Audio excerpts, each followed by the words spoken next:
From Fox 5 New York, this is Good Day Weekend. Good morning. It's Saturday, May 17th. I'm Haley Fixler in the Fox 5 newsroom. Thank you for joining us live on the Fox Local app. Well, Knicks fans, they're waking up this morning with big smiles. The Knicks routed the Boston Celtics last night 119-9 in front of a packed Garden. Then Knicks fans poured out of the Garden with sheer joy. I mean, look at this. Now, the Knicks now take on the Indiana Pacers in the Eastern Conference Finals. Game 1 is Wednesday night at MSG. Well, there's still no New Jersey Transit service this morning. The engineers went on strike at midnight Thursday night and will not return unless they are guaranteed raises. Now, this impacts about 350,000 daily commuters. More talks are scheduled for tomorrow. Now, the president of New Jersey Transit, he is expected to have an update on the situation at any moment, and we will bring it to you live when it happens. All right, checking the forecast for you. Today will be warm. There's a threat of a thunderstorm, though, and tonight temperatures dip into the low 60s. Tomorrow, though, sunny and nice. Well, a 26-year-old is getting ready to carry on a family legacy after losing both his father and grandfather in the 9/11 terror attacks. Joseph Angelini III is among members of the FDNY's latest graduating class. Fox 5's Richard Giacobbe has more on why he chose to follow in his family's footsteps. For the families of these 326 probationary firefighters, the next generation of New York's bravest, this day meant everything. But for the family of Joseph Angelini III, this was a day that meant the world. Overwhelmingness. It's bittersweet. I'm very proud of my son. Mom Donna Angelini lost her husband, Joseph's father, on 9/11. Joseph Angelini Jr. was working in Ladder Company 4 on that Tuesday morning when he was sent downtown. His father, Joseph Sr., was the oldest serving firefighter in the department.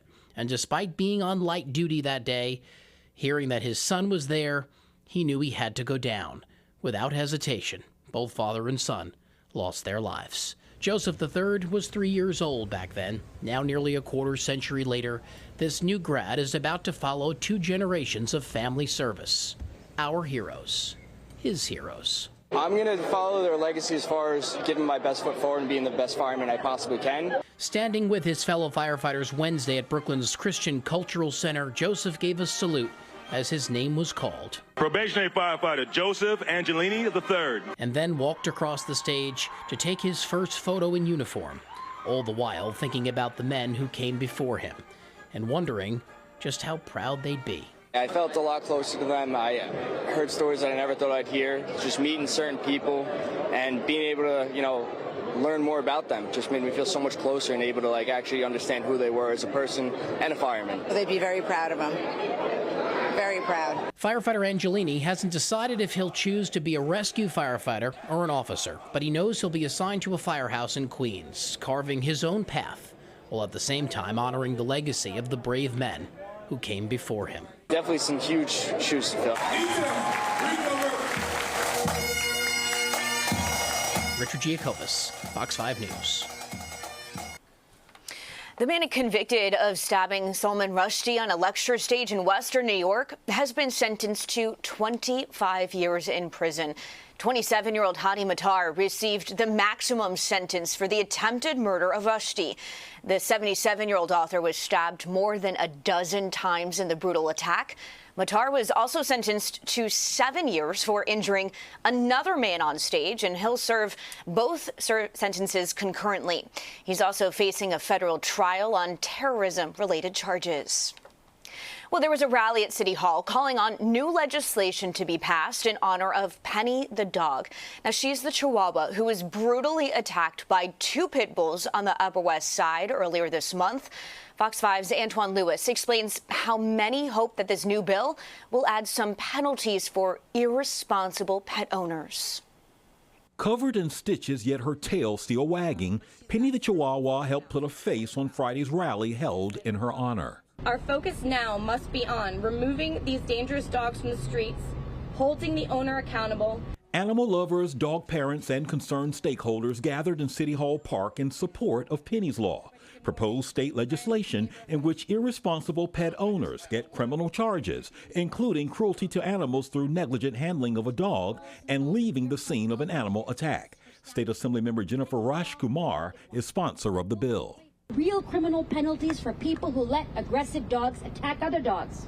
It'll create consequences for leaving the scene of an animal attack. It will crack down on people who keep letting their dogs off leash illegally over and over again. On May 3rd, Penny was viciously attacked by two pit bulls while out for a walk near West 85th in Columbus. Her family, which includes a Fox 5 contract employee, says the attack was unprovoked. Witnesses say after the attack, the dogs in question and their owner, seen here in the video wearing red shorts, simply walked away, leaving onlookers horrified, and 16-pound Penny, an emotional support animal, fighting for her life. She has lacerations, puncture wounds, marks, scars, and cuts, all required emergency surgery and $11,000 in vet bills. Fox 5 obtained this video of another dog attack that the anonymous sender says is the same two pit bulls that attacked Penny. Reportedly, the owner again did nothing and again left the scene. Supporters of the bill say dogs are considered property under current state laws and that police rarely investigate dog attacks. Penny's Law would address that as well. But also pose significant public safety risks. These dogs are not just risks to other dogs, they're risks to other people as well. Antoine Lewis, Fox 5 News. Well, the number of households struggling with debt is on the rise. And a survey from Wallet Hub found that California is actually home to 6 out of the top 10 cities with the largest amount of household debt.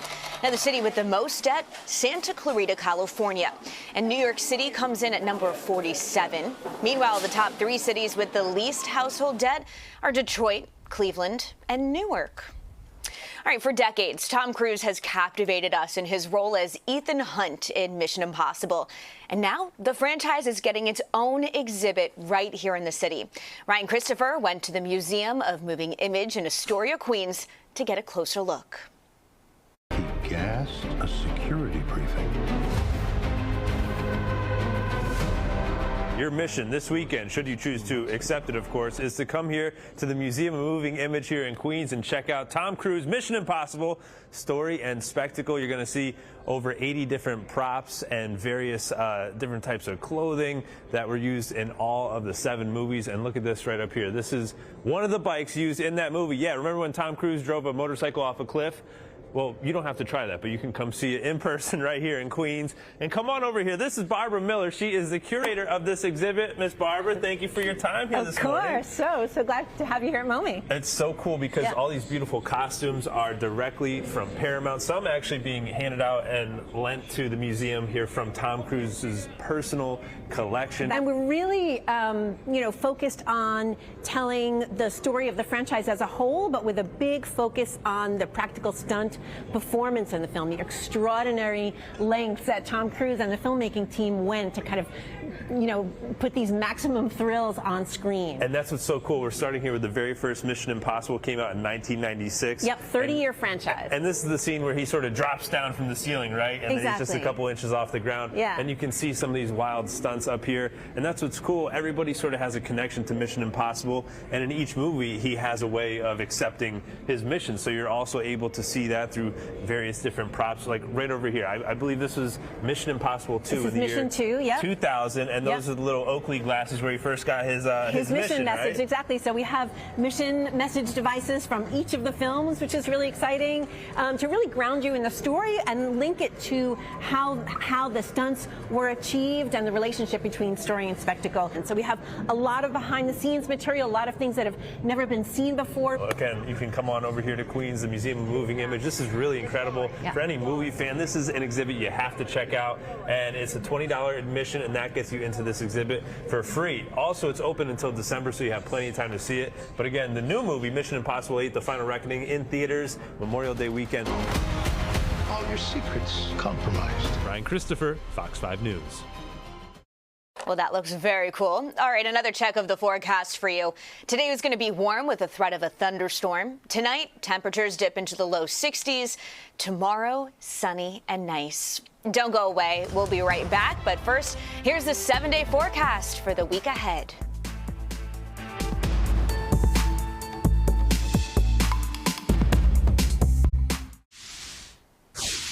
Welcome back. Well, this week on the 5 o'clock news, Dr. Jane Morgan, the Vice President of Medical Affairs at Hello Heart, joined us to talk about the new FDA announcement.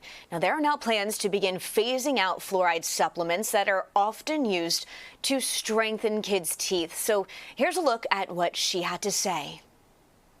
FDA moves to take prescription fluoride drops and tablets for kids off the market. Now, the supplements are usually given to children at high risk for cavities. Walk us through exactly what the FDA has in store here, and, you know, what do you think? Do you agree with this? I know there's been a really contentious debate over fluoride of late.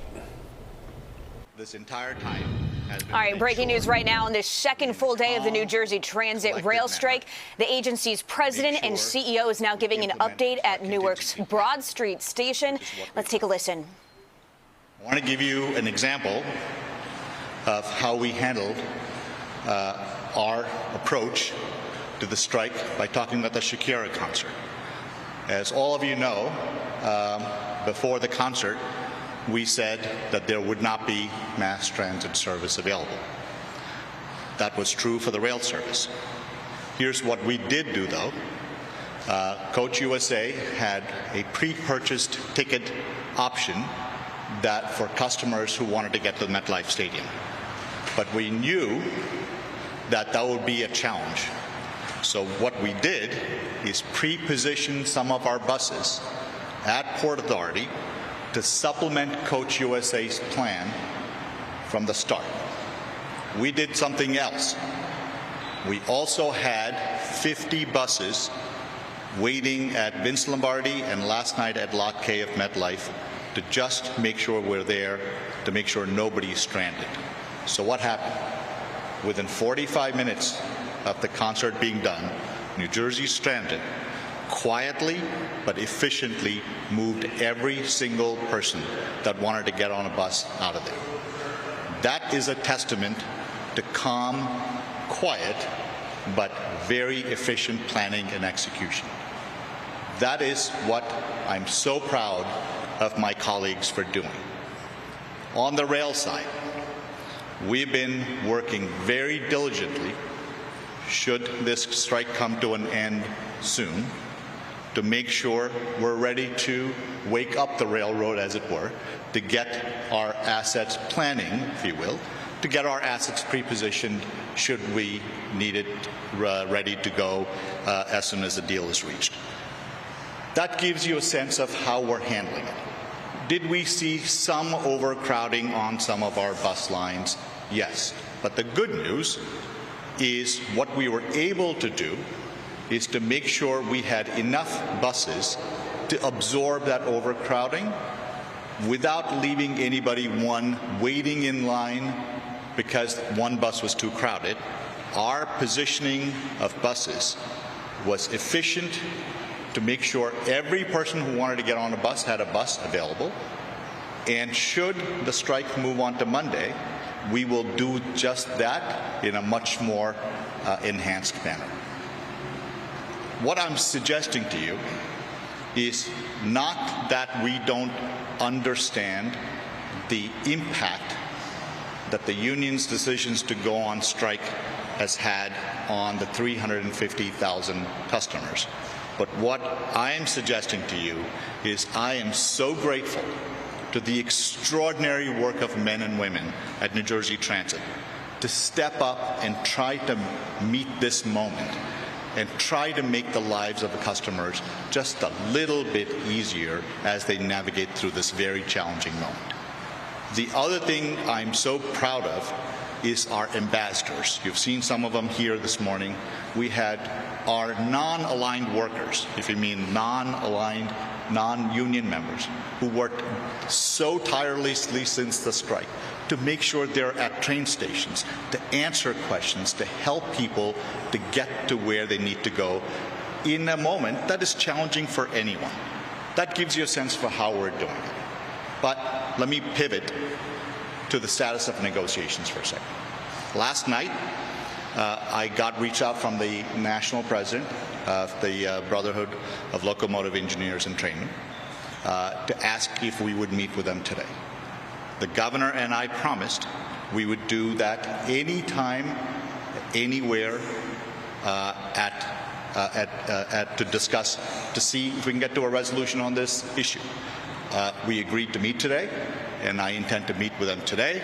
And as you know, there is a pre-scheduled meeting with the National Mediation Board tomorrow. So what I wanted to tell you is we're going to meet the union today, we're going to meet them tomorrow, all with this goal of getting to a deal so we can get them back to work, get our customers the reliable service they need. But I want to be crystal clear. I've said this, the governor has said this. We want a fair deal that will not break the bank. That is our principle. We are not moving from that, and I hope the union understands that that is where we are and that is where we will be. Ultimately, fair wages is their position, which I respect. Not breaking the bank is our position that they should respect. Remember this, there's only 3 places money comes from to run New Jersey Transit. Fare payers who pay for their fares to get on their trains and buses, corporate transit fees, or general taxes that the residents of New Jersey pay. That's it. This is not a private company where there's profits.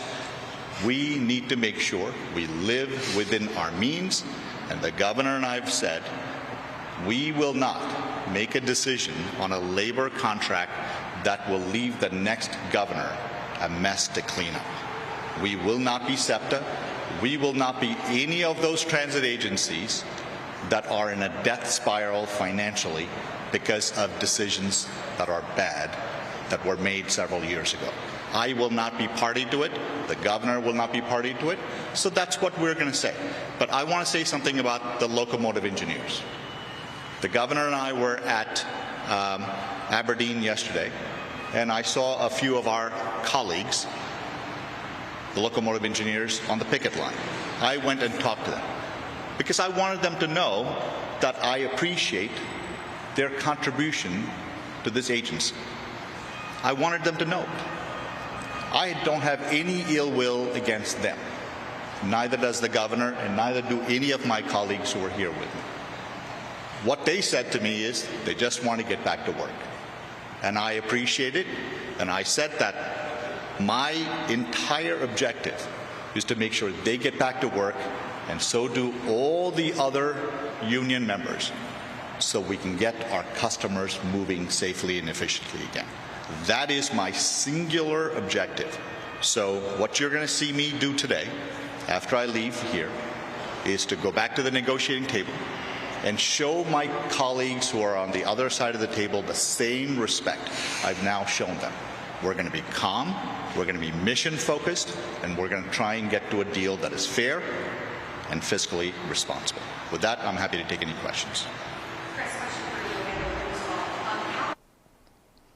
All right, just a quick recap for you. That was Chris Kalari. He is the president and CEO of New Jersey Transit. And he said that him and the governor, they are meeting with union leaders both today and tomorrow to hopefully come to a resolution soon. He said they are meeting and ahead of this scheduled meeting for tomorrow as well. The deal is, he said he wants to have a fair deal. He says he wants to resume reliable service, but he does not want to take a deal that he says could bankrupt the agency. He also said that New Jersey Transit, they are working very diligently to make sure that when they come to an agreement, that service can resume very quickly. We will have more for you later today, of course, but in the meantime, let's take a quick break.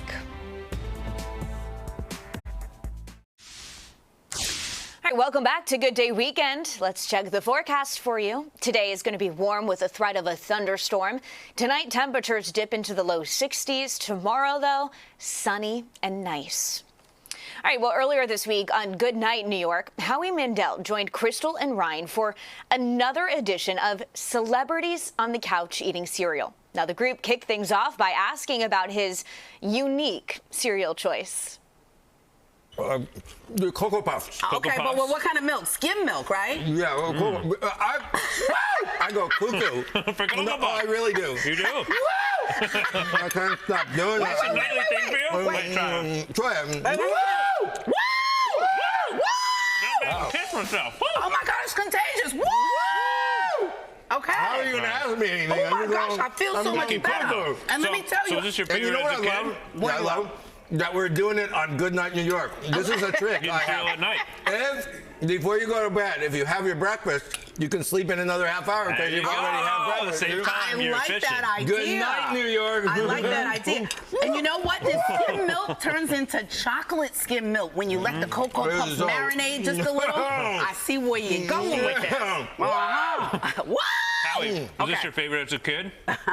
As an adult. No. What? Tricks are for kids. This is Cocoa for for grown adults. men. Yes, Yeah, okay, right. okay. Don't you know your cereal? Right, I know. I got to learn a little bit more. Yeah, I got to right. eat more. I want to ask you about your podcast. I love the name of it. Howie Mandel does stuff. Does stuff. And I co-host it with my daughter, Jacqueline, who is amazing. And we get to do all sorts of stuff. This week we have a medium on, Matt Fraser.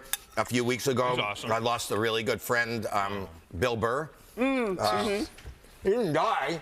You just lost his number? He just doesn't want to be my friend anymore. Sorry about that. No, he got mad at me because apparently he's related to Billy Corgan. I had Billy Corgan from Smashing Pumpkins on. Yeah, and you I said brought something. them together. Billy Corgan said that his mother told him that they might be related because his father philandered, and if you have a picture of both of them together. We have a budget here. We got 1 minute left. AGT. What do you I hope say, that's what he's AGT? saying. Come back and help us. You're holding up your hand with a finger. Yeah, I hope that means He was 1 giving minute. you the 'cause finger. as a Jew, when you see a guy off to the side with his hand in the air, it gets scary. Okay, it's and not it's too not comfortable. Elon Musk.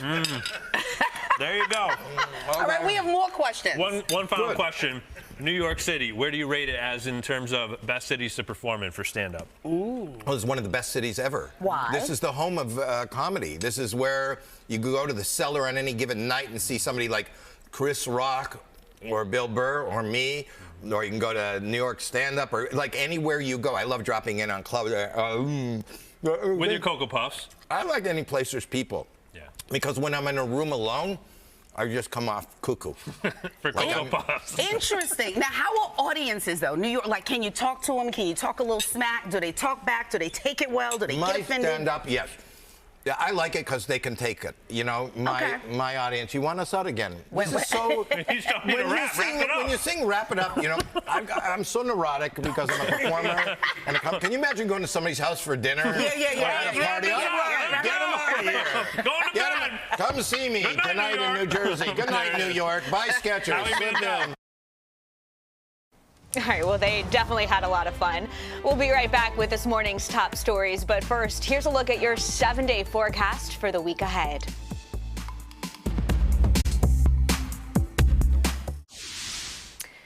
Welcome back to Good Day Weekend. Checking the forecast for you. Today is going to be warm with a threat of a thunderstorm. Tonight, temperatures dip into the low 60s. Tomorrow, though, sunny and nice.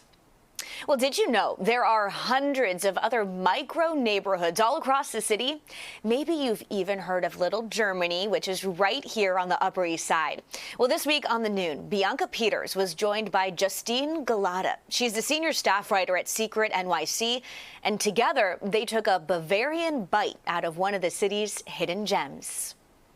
Well, there's so many neighborhoods all across the city, from Island City to Coney Island, and that's all of it between. But did you know there's hundreds of other micro neighborhoods across the city, like Little Germany, which is right here on the Upper East Side? Is this considered Upper East Side? I'm actually not really sure. Joining us now to take a deeper dive into Little Germany is Justine Galata, senior staff writer at Secret NYC. We love when she comes to visit because she tells us about stuff we didn't even know existed in our city, like Little Germany. First of all, is it Upper East Side? So it's Yorkville, bound by, you could say, 3rd Avenue to the East River, from 79 to 96. Got you. Okay, so I did not even know that was like a full Germantown. It's very, very tiny. Obviously, as decades go on, it's kind of spread out. Okay, so you have some picks from Little Germany, places that we should go visit. Totally. What's your number one right now? Yeah, so starting off with Heidelberg's. This is one of the nation's oldest family-run German restaurants. I love this. Yeah, you're transported to this old world atmosphere. It's amazing. And I would say to get the Wiener Schnitzel, and then if you really want a challenge, try finishing their 2-liter boot of beer. Oh, yeah. I'd do that on a Friday. Yeah. What's second on the list? Yeah, so Jeremy's. This is a cocktail bar. You can see it on the window. It says Kleine Bar, which translates to small bar. Love that. Really is just that. It's a beautiful interior, and it blends New York with Viennese cocktail culture. Wow. I get the Vienna, one of the Vienna cocktails on there. Okay. Super delicious. Can't miss it. Okay, so after we get a drink, then we're going to go straight to a sausage bar, Yes. which I love. Yes, Charlotte Soup Sausage Bar. This is from the same owner as Jeremy's, with his partner Jesse as well. And so this is a Berlin-style food stand. You could get currywurst, bratwurst sandwiches, of course a giant pretzel with Bavarian sweet mustard as well. Okay, so then after that, we're finishing off with a German butcher. So this is if you want to take it and take it home. Yeah, do some cooking.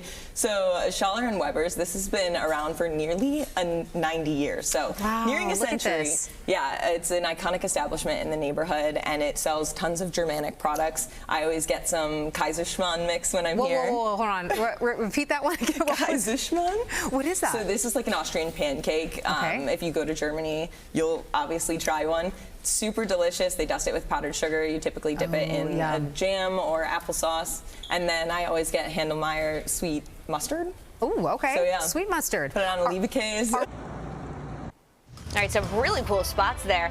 We'll be right back with a look at what you missed this week on the 6 o'clock news. But first, let's look at the weather for the week ahead. Welcome back. Well, if you have some great gowns, dresses, even handbags that you just hardly ever use, instead of letting them just sit in your closet, why not rent them out and make some money? Well, the new Pickle clothing rental app can make this happen. It's sort of like an Airbnb for your wardrobe. Bianca and Natasha, they spoke with the app's co-founder this week on the 6 o'clock news.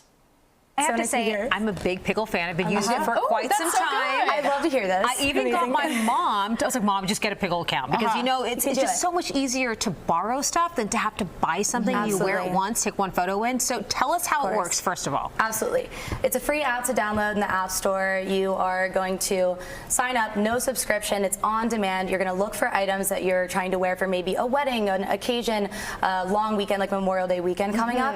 You find the item, you select your rental dates for when you want to wear that item, and then you select your delivery method. And this is the best part. If you're renting locally, you can get it delivered to your door same day within 2 hours. This is such a fantastic idea. First, why did you pick the name Pickle? Pickle. It's called Pickle because if you're in a pickle and you need a last-minute outfit, instead of buying something new, you can rent it from another woman right in your city and again have it delivered right to your door. And you can make a lot of money. I was going to say, the pricing model of this is that you can always kind of bargain with people that are putting their items up for rent. Absolutely. The side hustle is very lucrative. We have some women in New York that are making a couple $1,000s a month, and my favorite quote is, I use my pickle earnings to pay for my New York rent. Yeah, I love that. Okay, so then once people go back and forth, they rent something, the question I always have is, what happens if something gets damaged or something gets lost? How do you go about We have full protection policies in place for that. It's also very similar to Airbnb with the review system, so you are accountable for what happens during your rental period. It is a community of people with reviews, so you're going to treat it with love and care, and then of course you're protected for up to the full retail value of the item. Love that. So you mentioned Memorial Day weekend. Yes. I just came back from a bachelorette party. Oh, I love that. It's wedding season. So walk us through what you've got here and some dresses that you can rent. Absolutely. We pulled some pieces from local closets right in New York. We wanted to think about upcoming occasions that people are renting for, wedding season, bachelorette parties, even little bridal attire here. We have some really nice brands. Alessandra Rich. This is a beautiful color. Gorgeous. From Danielle Bernstein's closet. We have Love Shack Fancy in here. A slew of some cult Gaia. Zimmerman Butter Yellow is trending right now. That's the summer color. It's the summer color. Give us an idea of price ranges, just so people get an idea of what you're working with. Typically, things are priced 10 to 20% of the retail value. So instead of buying something for $500, you could rent it for $60 to $80. Yeah, that's amazing. And you can also do purses also too? some handbags. bags, accessories. Celine. I love the Celine bag. A little yellow moment. Pop that on with this Remy Brooks dress. Perfect. I got to ask, because you guys have been pretty successful in getting like a bunch more funding. Pickle has been growing, and I love the fact that it's just kind of B2B, but that's just people to people in their closets. Absolutely. What's like the big picture for Pickle? The big picture is that we exist in all closets, communities, and cities in the world, and then eventually expand beyond just trading and renting women's clothes and accessories and everything that's in your closet and home. I love Truly that. the Airbnb for your closet and home. Julia O'Mara, thank you so much for joining us. Thank you so much for having me. Good. I appreciate it. Thank you. What a great idea and app. All right, well, we'll be right back with a look at what you missed this week on Good Day New York. But first, let's get another look at the weather for the week ahead.